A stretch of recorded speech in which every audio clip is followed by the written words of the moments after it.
Morning, everyone, and welcome to our kind of Unifying Data with AI with Microsoft Fabric webinar today. I'm just going to give people another 30 seconds to join. We're almost there. Looking at the numbers, we're growing quite nicely, and then we'll kind of get into the deck if that's okay.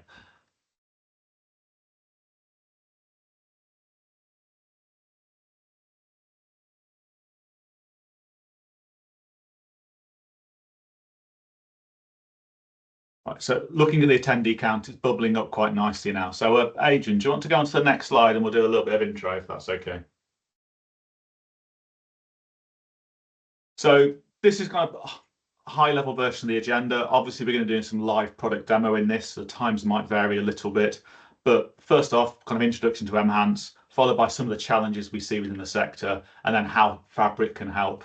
And Adrian's got like a 15 to 20-minute demo that's going to walk through some of the more fundamental features of Fabric. We're not going to go too geeky today. We want to give you kind of an overview of what's possible. Okay, next slide, please, Adrian. All right, so I've already mentioned his name a couple of times. Just to clarify, who's on the call today? It's myself, James Glover. I'm Chief Technology Officer here at Enhance. I've been working with Microsoft Dynamics since they invented it at version 1 and kind of varying technologies over the years. And Adrian, do you want to give a quick introduction to yourself? Yeah, good morning, everyone. So Adrian Cole, I'm Head of Solution Architecture at Enhance. Yeah, similar to James, been working in the Microsoft space for a number of years, probably too many to mention, sort of more recently working with Enhance on support of CRM systems using Dynamics 365, Power Platform, and Fabric. Thanks, Adrian. So for people who aren't aware of Enhance, we've been around actually since about 1978, but we actually formed a bit of an acquisition in 2012 and kind of moved more into a pure Dynamics biz apps partner. So off the back of that, we've kind of done some various work, and we're very, very closely aligned to what was Microsoft Tech for Social Impact, which is now Microsoft Elevate, which culminated in us in winning Non-Profit Partner of the Year in 2023. Because of that, most of our projects are in the non-profit space. In fact, like 85% of the work we do is within that sector. So all of our consultants kind of understand the kind of data issues and the compliance issues that come with working within a non-profit space, to the fact now where some of our consultants are even ex-charity side as well. So we're kind of really leaning into that. If you go on to the next slide for me, Adrian. So because of our kind of non-profit pedigree, this kind of shines into our values. So we're full ISO 9001 organization, and as a business, we are virtual, but we get together quarterly. We try and make sure we're doing everything as a team. And that means we have a quarterly non-profit roundtables for both finance and CRM. And we also do quite a lot of work in the sector, kind of promoting how we work with Dynamics. We're kind of presenting at the Global Nonprofit Leaders Summit and kind of also doing some work with NetHope. So over to the next one, Adrian, for me, please. And just to clarify, this is like a very, very small segment of some of our clients. Just to give you an idea, so right up from very, very big to relatively small. So we try to cater for all non-profits in this space. And hopefully as we go for the demo today, we'll be able to see some of that scalability, especially with tools like Fabric, which can be a simple kind of low cost entry to an enterprise grade solution. So we're trying to show you a tool here that can pivot and change no matter what size the organization is we're working with. Okay, next slide. And then just a bit about us as an organization. So every employee at Enhance has the ability of what we refer to as be good, do good. So everybody can nominate a charity of their choice on a monthly basis and have a day's paid leave to go and help that charity. Again, it makes us closer to the sector, understand why, what the needs are, and that's anything from kind of helping with animal rescue charities and other charities around the kind of globe. Also, once a year we nominate a charity of the year. Last year was Wish Upon a Star. This year I've completely forgotten the name of the charity, but it will come back to me in a second. And we'll do kind of a corporate-wide kind of walks, group events to kind of raise funds throughout the year. We even got a picture there of Steve, one of our ERP consultants, who did a series of runs with his Labrador to kind of raise money for our current corporate charity. Okay. All dogs matter, by the way. Yeah, all dogs matter. Thank you, Jenny, for correcting me. That's all right. Great. Thanks, James. Thanks for the intros there. So I'm going to take over now in terms of presentation, and I've just got a few slides just before we jump into Fabric. So first of all, I just wanted to sort of go through some of the challenges that we see within our clients and within the charity sector that we talk to around the sort of the challenges that we see in terms of non-profit data, and then I'll go into a little bit of detail around what Fabric actually is. So I'll sort of try and give you a little bit of sort of clarity in terms of the different tools that we have available in this sort of umbrella of the Fabric product. And then demo God's willing, we'll jump over into a live demo just so I can show you a couple of the features within there. Okay, so first of all, just to sort of have a look at what the sort of starting line is. So, you know, very few of our projects, if any, start from a sort of blank canvas. You know, typically we go into organizations that have already got many different systems, ranging from, you know, sort of legacy on-prem supported databases through to sort of cloud technologies, maybe software as a service products that have been brought into the organization for a very specific need. And what that, you know, how that sort of manifests itself is that, you know, at top level on this diagram, you've got these sort of different organization teams. So this might be your fundraising team, your events management team, your finance team, but they're all needing to use data from various different sources. And that's often supported by a sort of back office team, a sort of technical, you know, tech teams within the organization, but they themselves have, you know, sort of grown organically over time. So you've got this sort of plethora of different systems, different ways of bringing the data into the organization, different ways of them being able to sort of surface reports and metrics out. So it leads to quite a complex landscape that typically we go into from a reporting perspective. Just as an example, and this isn't, you know, this isn't charity or non-profit specific, but this is something from Firstmark, who regularly sort of produce a diagram that looks like this. And you know, if you really squint really carefully and sort of, you'll probably pick out a couple of the logos that you recognise here. So just as an example, you know, we're going to be today looking at the analytics space, sort of, you know, in the middle here in the red banner, and you know, we're going to mention Power BI, but you know, organisations we deal with also have Tableau. You might have Dynamics, but you might also have a bit of Salesforce going on as well. So, you know, your organisational data is in typically a number of these different solutions. And if you want unified data for analytics purposes, to be able to put AI across that, then you need to look at how can we bring this data together in some shape or other. Okay, and obviously rebuilding all of your solutions into one single platform is you know, a huge challenge. Okay, in terms of the main challenges that we see, you know, it often comes down to those fragmented data silos. So as I say, you know, bringing up that data into different systems that have grown organically over time or have been brought in to serve a very specific purpose, and you end up with bits of data spread out across multiple systems.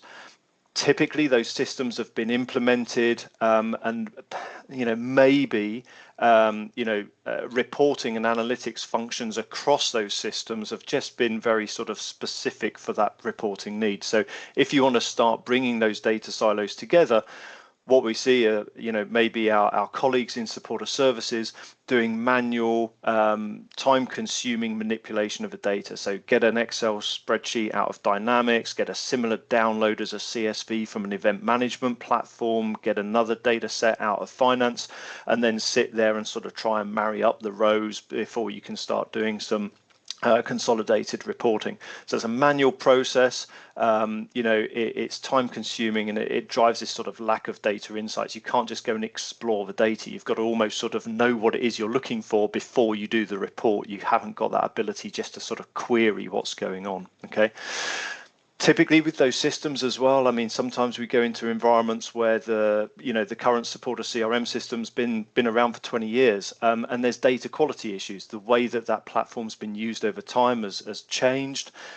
Maybe the user interface was a little bit too restrictive, and people have put a full stop into a field just to be able to save the record, or maybe a notes field has been used for different purposes over the period of time, or by different users. So you get these data quality issues.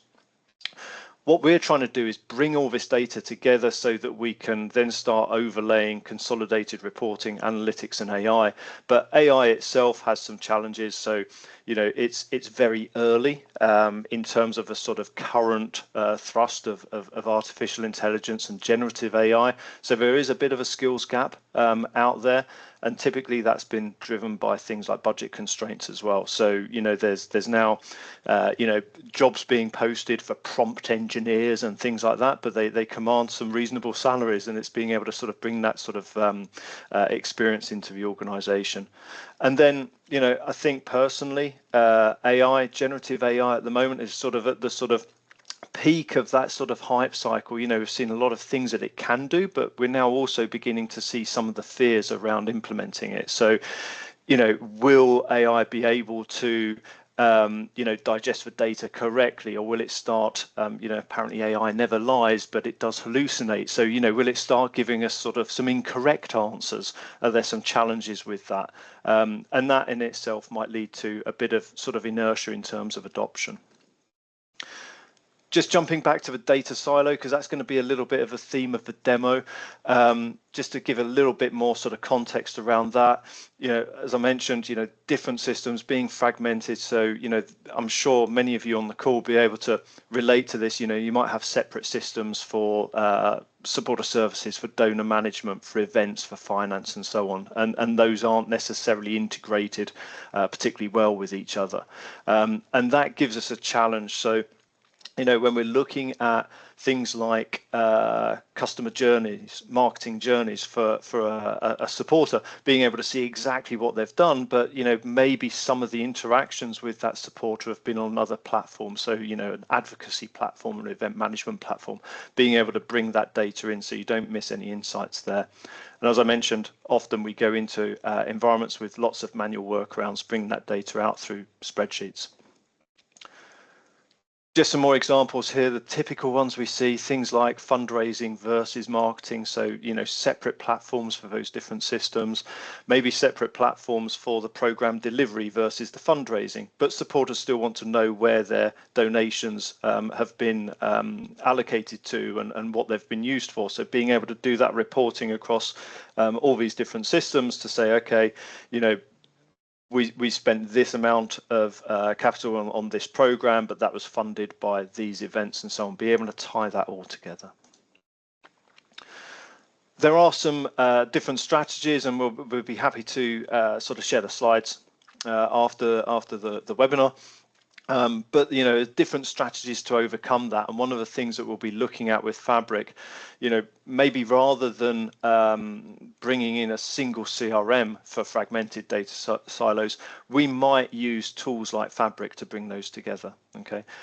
Similarly with the manual and time-consuming processes, sometimes we look at things like Power Automate or Logic Apps to be able to automate different processes. But again, we can look at things like Fabric just to bring that data together for one unified view. So we'll go through some of these strategies as we go through the talk. Okay. So just a quick sort of overview in terms of Microsoft Fabric. Just want to sort of bring together a few slides just to talk through what it is and why Microsoft have gone down this route. Okay, and it's very much about bringing all of the sort of different analytic services that Microsoft had available into one unified stack, and giving you one place where all of your data tools, the technology, the tools, the storage, the compute, the visualizations of that data, all sit within one unified stack. You've got one place to go and look at your data. Okay, and Microsoft themselves recognize that they've been, dare I say it, part of the problem sort of over time as well, and show that on the next slide. But it's all about bringing all of that data into one place. Okay, bringing all those different data sources in, and critically as well that within this, if we get the data structure right, we can start using the generative AI, which is built into Fabric. It's not a little extra bolt-on that's sort of almost like a little afterthought. It's built in. So the concept of generative AI is built into the Fabric platform, both in terms of how you consume the data, but also how you can start building out some of your data pipelines and things like that.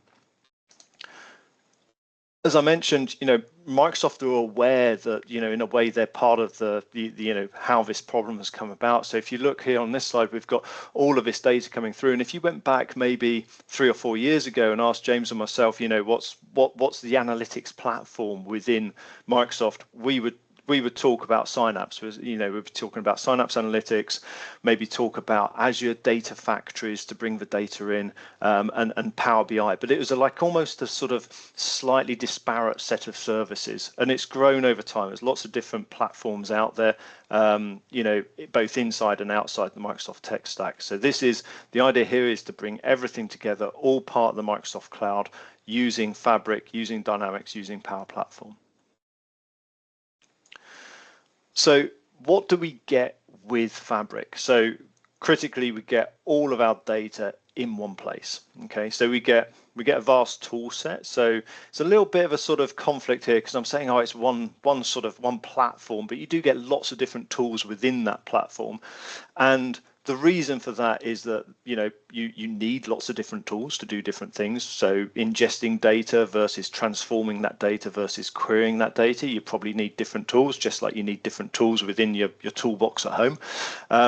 But also, based on who you are as a persona. So if I'm a data engineer, I might want a particular tool for doing data transformations. But if I'm a bit more on the sort of low code side, maybe I want something a little bit more graphical or a little bit sort of easier. Maybe it's slightly less powerful, but I want to be able to use some of the tools that I'm familiar with. So we get this sort of vast tool set of different things that we can do. It's geared towards efficiency as well. It's geared towards efficient development. So as we go through the demo, I'll skip over this bit, but there is the option as I create a data pipeline to push that configuration out into a Git repository where I could share it with other developers and I can collaborate. There's also ways of being able to use tools like GitHub for Copilot within there as well, to be able to sort of start using some of the Gen AI pieces, but actually within the build itself. As we're bringing all this data into one place, key to that is security and compliance. And personally, I've seen this sort of probably accelerate over the last sort of 6 to 12 months as well. There's been some fairly public, hacking attempts and things that have taken out sort of retailers for a few weeks. And what I'm seeing within the sector as well is this sort of, acknowledgement that, we hold a lot of important data for our supporters. We hold their personal details, we hold their interests and things like that. So we need this security and compliance layer across everything we do, across Dynamics, across Power Platform, and across Fabric. All of our data, as I mentioned, goes into one place. So we've got a concept called One Lake, and you can liken this to OneDrive, but OneDrive for data. So all your data goes into One Lake. So you can bring in your data from Dynamics, you can bring in your data from external sources, like I'll show in the demo. You bring this all into one place. And then lastly, on this slide, the familiar tools. So Power Query, might be wondering where that is, but that's already there within Excel. It's already there within Power BI. So you'll have people within the organization, I'm sure, are familiar with it, or if not, can very quickly pick it up. So it's about bringing some of the tools that we're already familiar with, bringing those together and using them within this unified platform. I'm just going to go through each of these elements very briefly before we get into the demo. So these are the main workloads that we see across Fabric. It is getting a lot of investment from Microsoft, so I'm expecting this slide to build out and get more complex over time. And as we go through it, you'll see some things in there, possibly where you sort of think, oh, I'm sure I've seen that elsewhere. And it's, yeah, a lot of this stuff is coming across from some of the Azure workloads that we had previously. So for example, if I jump into Data Factory, we already have Azure Data Factory, but what we've got here is data factories within Fabric, and that just makes it a little bit easier to deploy because it's part of the Fabric infrastructure. We don't need to go and deploy new services within Azure, and it's already got some of that security and governance around it if we use data factories within Fabric. Okay. So specifically Data Factory, and we'll have a look in a moment at a data flow. But what we've got within the sort of Data Factory umbrella of Fabric are essentially data pipelines and data flows, and we're using those to bring data into the organization, collect it from our different sources, our on-prem systems, our other cloud systems, bringing those into one single place, and then doing that ETL, that extract, transform, load process using things like data flows. So, you know, if we go back to that, you know, the previous slides where I was talking about, you know, maybe sort of data quality issues, or maybe the data's in slightly the wrong format to be able to do reporting nicely, or be able to get Gen AI to understand the data, we need to do a bit of prep work, and we'll use data flows and the sort of Power Query element to be able to do that within the demo. Okay.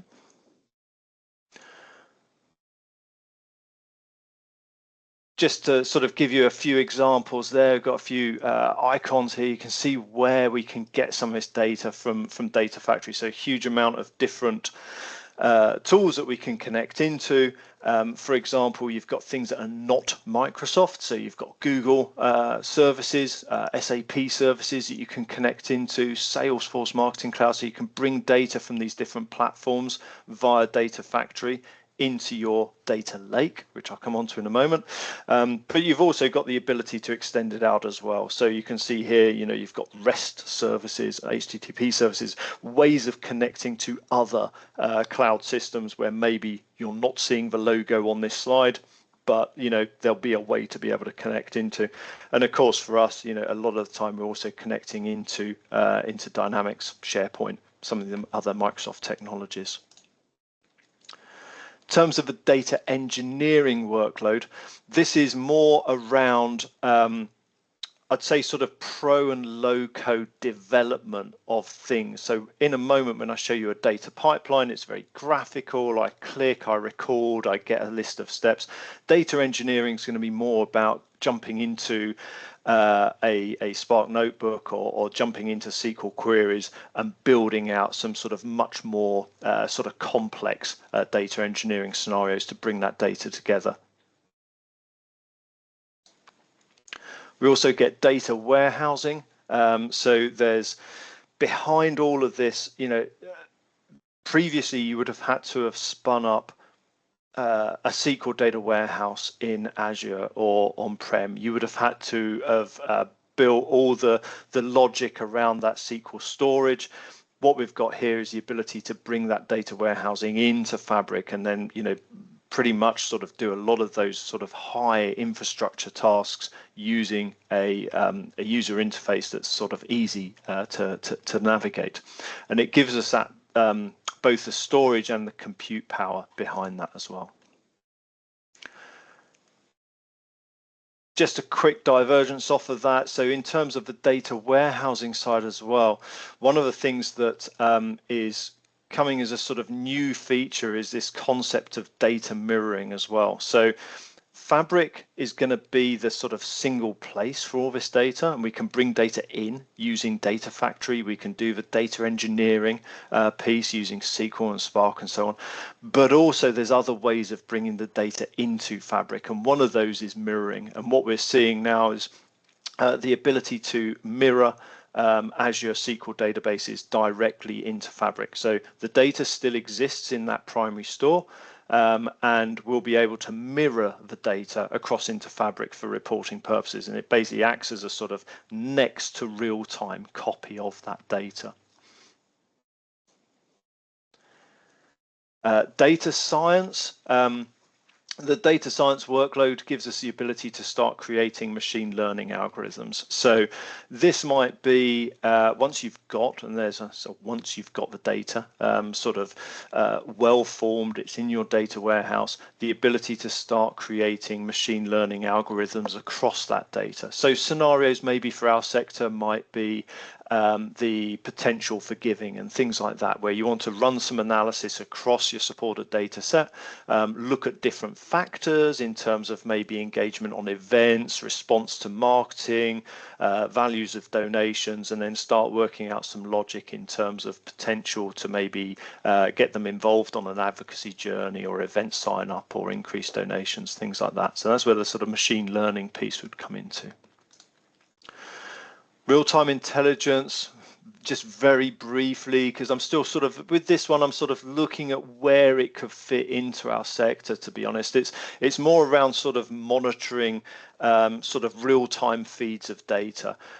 Where we have seen it has been things like sort of maybe energy consumption. If you've got lots of different sites or I don't know reserves that you monitor, it might be weather patterns, things like that. So from maybe a support of CRM perspective, maybe fewer examples where I'm seeing. So I'll be interested if people on the webinar have got some examples where they'd be looking at real-time intelligence. But from our perspective, where we've started to see a few use cases have come out where organizations have got lots of sites that they need to monitor certain properties on, or maybe you want to sort of track visitor numbers and things like that. But really keen to understand where our participants are seeing that as well. And then just carrying on across the top, the last one on here is the Power BI, which we'll see a couple of examples of as I jump into the demo. And it's probably out of all of those the tool that we're most familiar with already. And I should say, sort of last but not least, partner and industry workloads. So the way that Microsoft are building this out is that, you know, there will be other partners bringing things into Fabric as sort of add-ons and things that you can do. Okay.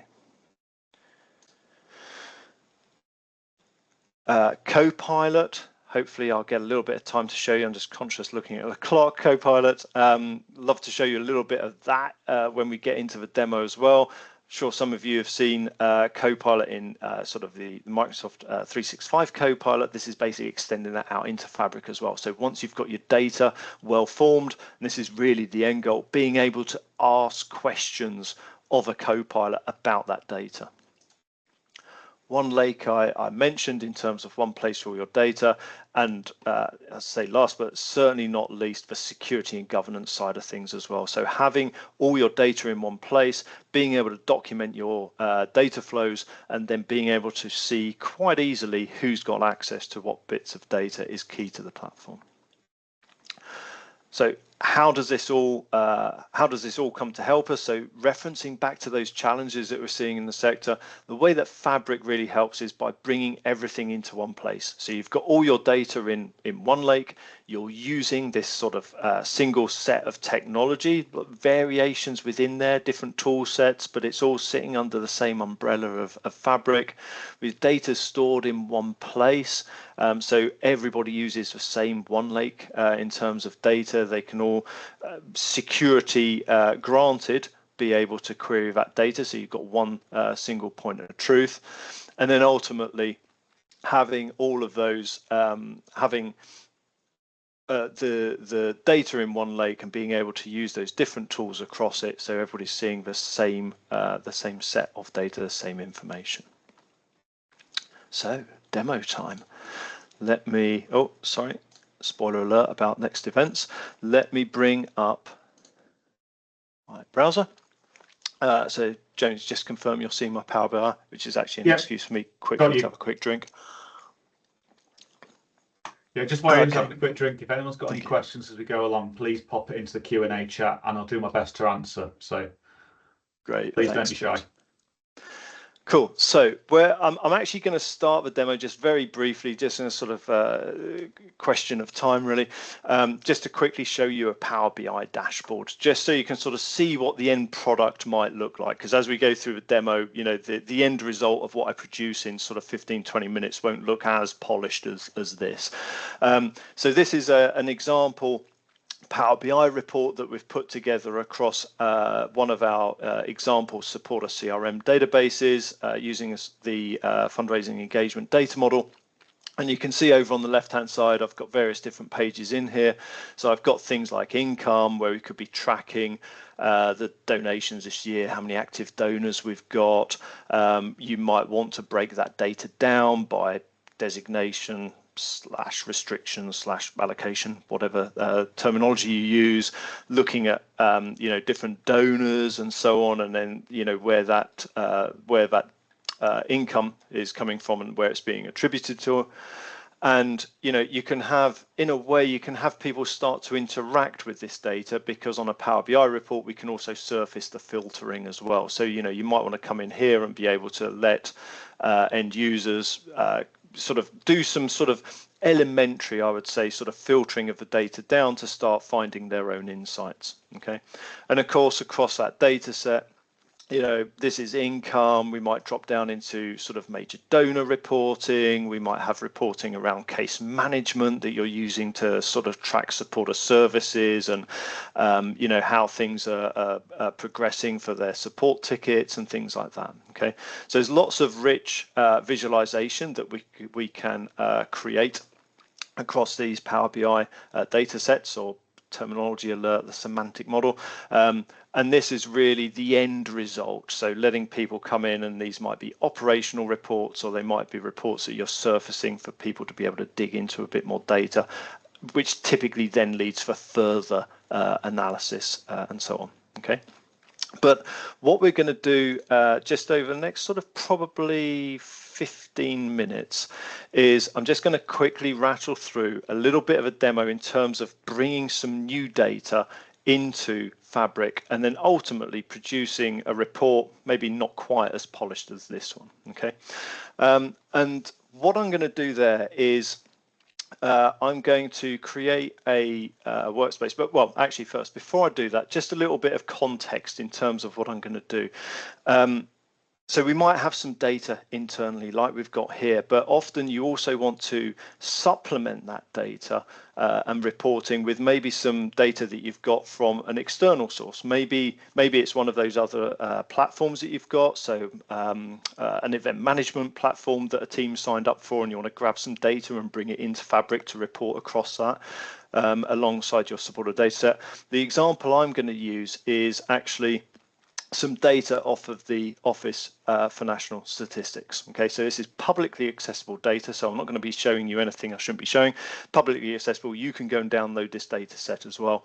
And I guess, you know, a little bit of poetic license here, but the scenario is I want to be able to start looking at different regions within the UK and see what disposable household income looks like, because maybe that's one of the factors I want to bring into my model in terms of propensity to give, and maybe where we could be asking for charitable donations. Okay, so the scenario is going to be that I'm going to grab this spreadsheet. If I just open it up, I'll show you what it looks like. So it's an Excel file. It's got multiple tabs. The first tab is information, so it's got a lot of sort of description around what's in the data set.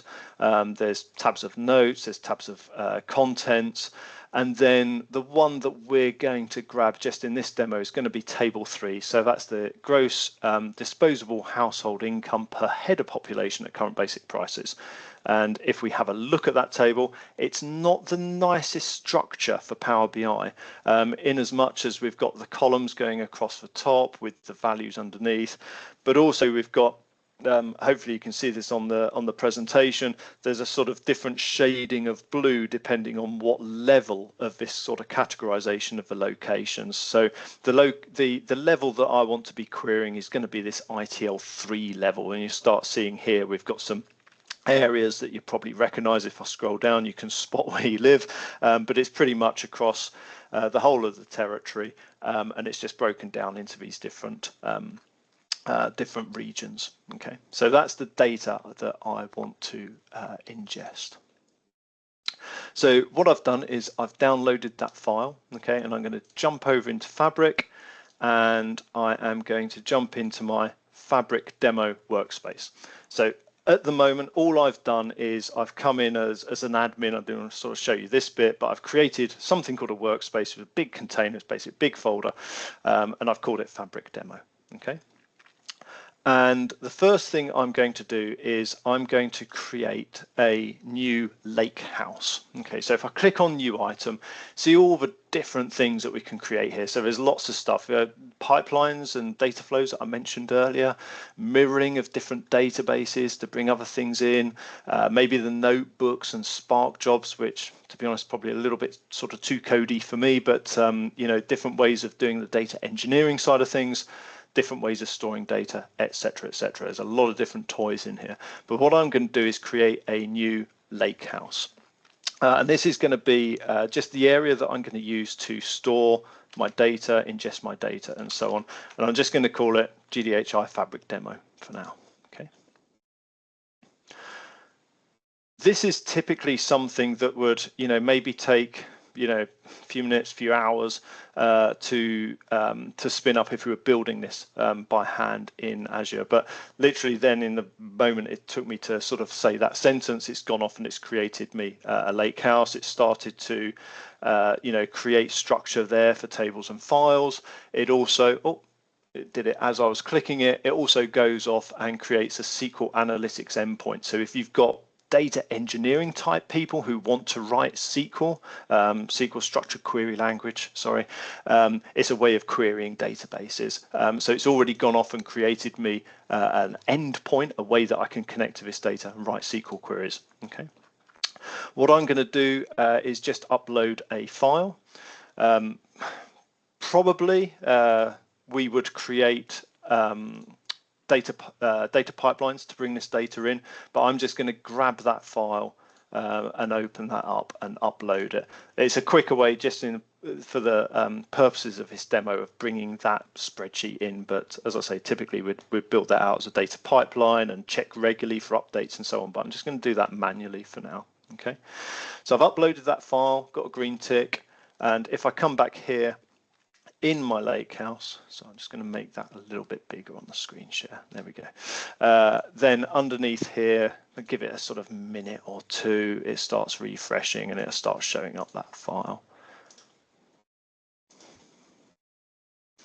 We'll get that in a minute. There we go. Okay, so it now knows that that spreadsheet is there, it's in the lake house.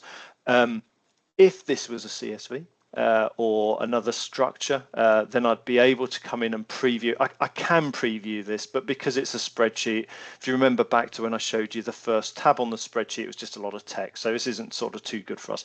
What we need to do is we actually need to go and use something like a data flow to clean this data up. Okay. So this is good enough for sort of CSV previews and things like that. But what I need to do is go back to my workspace, and I'm going to build out very quickly a data flow to tidy up this data. So I come in and I'm going to say new item. And I'm going to pick data flow Gen 2, so sort of later version of it. And I'm going to create a new data flow. And what that's going to do is it's going to help us navigate to the third worksheet within that file.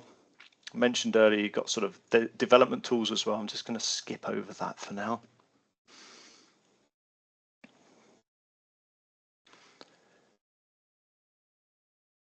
So this is just creating the data flow for me, and I'm going to get data from the lake house that I already uploaded.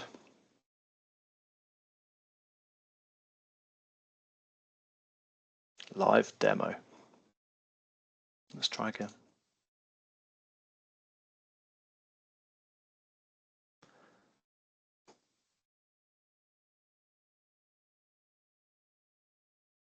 Just take a step back.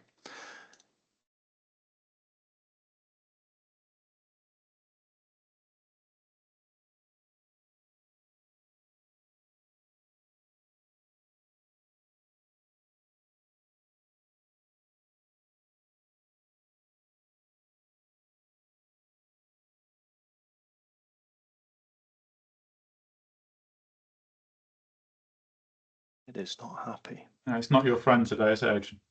No, it's always a. I literally ran this 20 minutes before the demo as well. Okay, entity not found. It is not happy with that. Let me just come back a step. Close that down.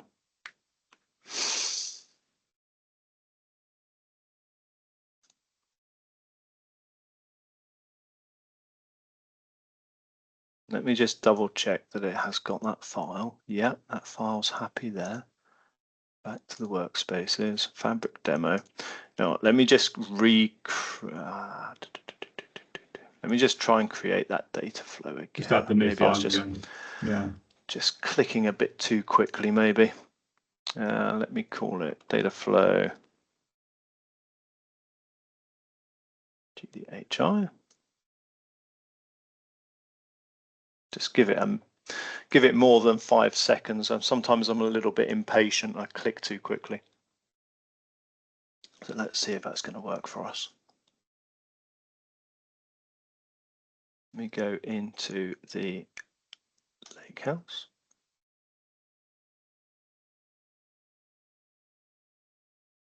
There we go. Okay.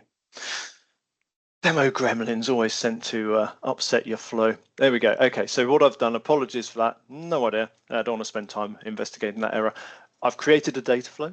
And now what I'm going to do is navigate into that file that we uploaded. Okay, so I'm going to expand out my files, select the file that I'm interested in, and I'm going to start creating my data flow. So for anybody who's familiar with Power BI, what we're doing here is using a tool called Power Query within our Dataflow Gen 2.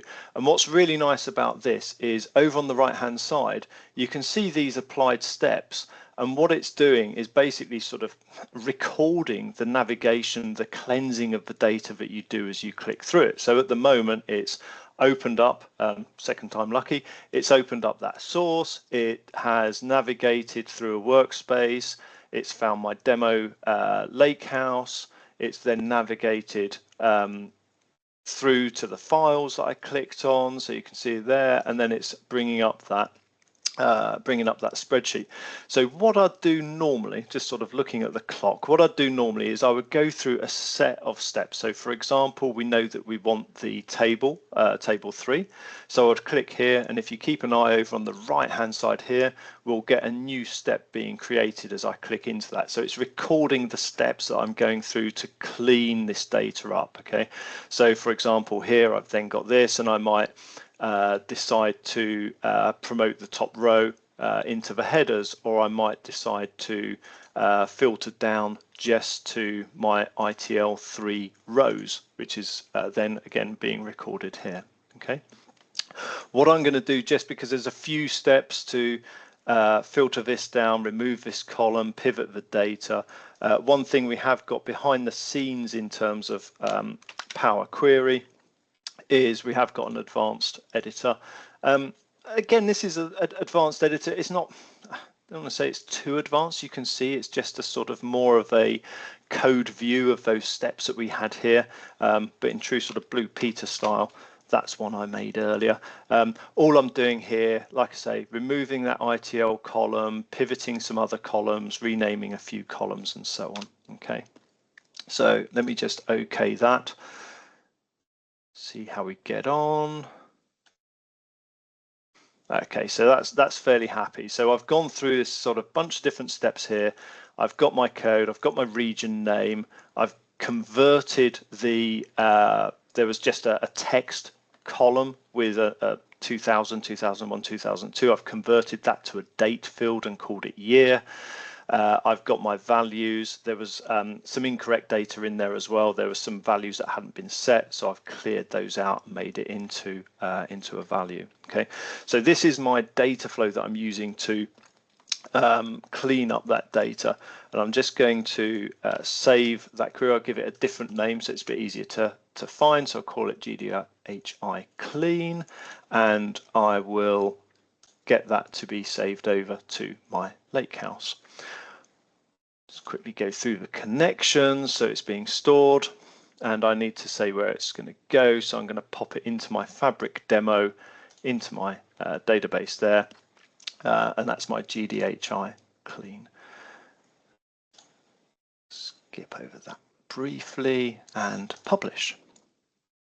Okay, so we will ignore this top one. Sorry, what you see here, you should see a little sort of spinning icon there. So that publish is in process. What I've done is I've created a data flow. It's taking that spreadsheet that I'd uploaded, it's manipulating some of the columns, cleaning the data up for me just in a handful of steps, and now I'm publishing that into my Fabric demo workspace. Once it's been published, we'll then need to run that data flow to actually do the heavy lifting. So I'll just give that a moment. There we go. Green ticks are always good on a demo. And now you can see over here we've got refresh in progress. So just whilst that's running, if I jump, I mentioned earlier that when we created the Lakehouse, we get a SQL Analytics endpoint. If I just jump over to that, just whilst we're waiting for that data flow to run, for those of you on the webinar who are maybe a bit more sort of SQL database oriented, you can see that behind the scenes we've got this structure being built for us. So if you're used to SQL Server, you'll be familiar with this. And in a moment, I told you I wasn't very patient, we'll start seeing that table being created. So I've now got a table of data that we saw sort of previewed in Power Query. That is now a table. I can start writing SQL queries against this if I wanted to. So if I wanted to select specific data, I want to know about Blackpool, or I want to start doing joins and things like that against other data sets, I can do. Okay, so that's all gone in. The next step we're going to do, 3 or 4 more steps, and then I'll just hand over to James to do the upcoming events. Because we've got this data now, what I can do is I can create a semantic model.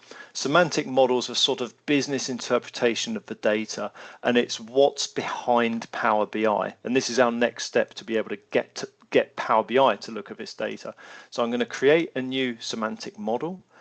Just very quickly, I'm going to select my table that we've cleaned up, and I will give it a name. Clean. It's called SM semantic model. Confirm. And that again just takes a few seconds to provision that semantic model. Just wait for that this window to sort of close down, and then we'll go back to our Fabric workspace.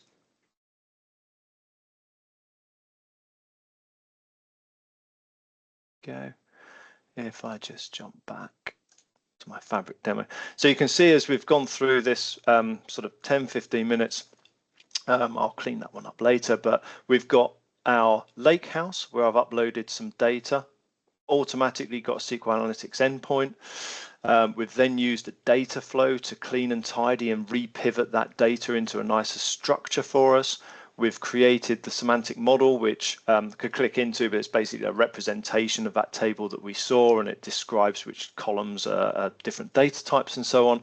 And now, because we've got our semantic model, I can start doing things in terms of creating reports. And what I'll do now, just in the interest of time, is I'm going to let Fabric auto create a report off of that semantic model. So what it'll do is it'll go off, it'll look at the data structure. It knows that I've got a date column, a value column, I've got a column with some text in it, and it will go and build a report for me in however many seconds that was, not many. So it's already like understood that data for us. It's worked out what a sample dashboard might look like, and it's given us some visuals within a Power BI report.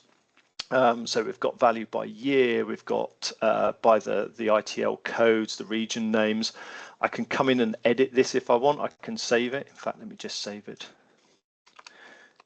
GDI report. I'll just save that. And I can start playing around with this if I wanted to. So I could, as I mentioned, I could come in and I could select a visual and I could start editing it. Because I've now saved this report as well, we can start running Copilot against it. So I can come over here on the ribbon and I've got my little Copilot button, and I can just start asking it. So if I wasn't the person who created the report, maybe this has been shared with me, I'm looking at this report for the first time and I want to make some sense of it, I can start using Copilot and asking it questions of the data. And my first question was, what's this report about? And it's giving me, you know, a pretty good narrative around what the report is about and maybe some key factors. And wherever it's getting that data from, it's actually providing me with a reference back. And if I sort of hover over that, I don't know if you can see, there's a sort of slight change in the color of the Power BI tile there. When I hover over the citation, it's telling me where it's got that data from as well. So, you know, there's lots of things I could do here in terms of summarizing the report, maybe understanding the data, asking it different questions around it. And these are just guides as well. This is what it knows using the report data and generative AI. Maybe I know a little bit more, or maybe, you know, let's say I've got a very specific question. So I could say, how does Bristol, which is where I am today, compare with, let's say, Coventry, just as an example.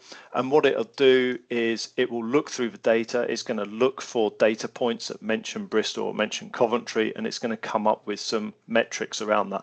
Again, it's just, you know, sampled data set, you know, and I think in this example, it's actually summing the GDHI across all the years, which maybe isn't the best measure. But hopefully you can see from that, you know, what I've gone from is a publicly accessible spreadsheet on the Office of National Statistics. I've gone into my Fabric demo workspace. I have ingested that data into a lakehouse. I've cleaned it up using data flow. I've created a semantic model. I just took the default one. I didn't show you sort of tweaking that or anything, but created a semantic model and then just very briefly created a report across the top of that as well. Jumped into that report and then used Copilot to ask it a few questions. And that's probably the time to start wrapping the demo up, just conscious that I've actually overrun by a couple of minutes. So Yeah. hand back to you, James. Yeah, thanks, Adrian. That was great. Shame about the demo gremlins, but it shows it's real. Always the way. Yeah. So if you just pop that last PowerPoint up for me, Yeah. we'll kind of go from there. Cool. Right. There we So go. again, this is just a bit of housekeeping more than anything else. This is the event coming up. So we should have our non-profit roundtables next week. If you've not signed up for that, please get in touch with myself or Jenny and make sure you add it to the list. Then just a couple of things we're doing later in the year. So we're at TechSmart in London towards the end of September. We've got a whole series of webinars on all the new changes in Power Platform for the October release. And then we're also just doing a couple of other summits, AI summits throughout October. We're actually heading to NetHope, if any of you are attending NetHope at the end of October in Amsterdam. So myself and Tori will be there kind of with the Microsoft team, kind of looking at kind of large scale non-profits and how we can leverage data.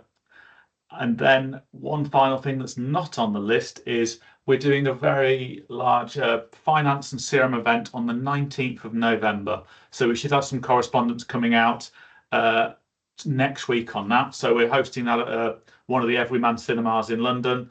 So it's going to be a nice relaxed atmosphere. We'll be using some of the cinema spaces for the presentation. So please get your name down for that on the 19th of November.